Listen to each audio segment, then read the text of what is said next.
What's holding back growth in America is one word. It's called government. And it's called government that's pretty much out of control.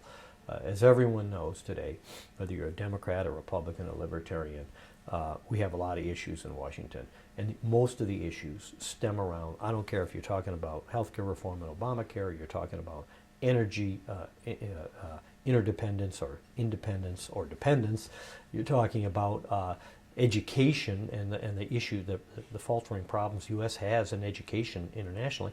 All of it always boils down to money.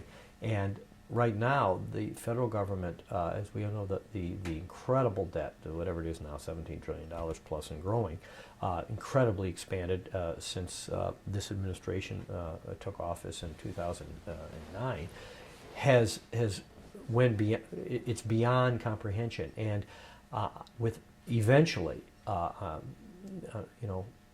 country that continues to print its own currency and to basically create money as using totally monetary policy to support its government spending and its government programs, it cannot continue unless, of course, your GDP and your gross domestic product and your overall balance of payments, which is terrible now for the United States.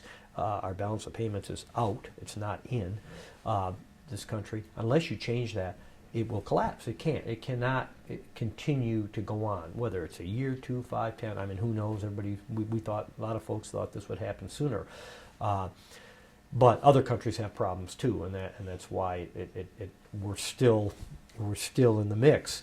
But we have to change that. And there are so many issues, and I think the biggest single issue is over-regulation, over-government involvement in every sector of our economy. Regulation on manufacturing is very difficult for a small company.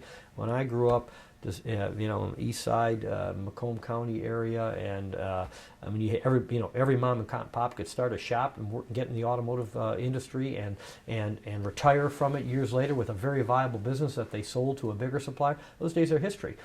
Regulatory environment, wage, health care requirements, workman's comp, everything combined makes it so difficult for small business to start anymore. The incubators of everything that this country is, and particularly in our state probably even more so than any other state, I believe, in the Union, where we had great ideas and great leaders that started in their basement or garages. Just saw that ad on TV recently about everything starting in your garage. Those days are gone. The DeVosses, when they started Amway, started in the garage. Apple started in its garage.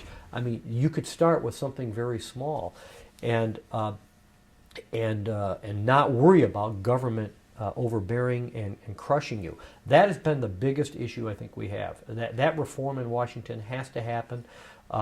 We have to put a cap on this debt.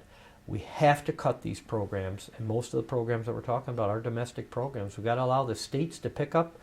Let the states, we are still the United States of America, let the state governments, which are closer to the people, where government is closer to the people, and then their local counties and their municipalities, pick up the slack to make this happen, rather than have the federal government do it.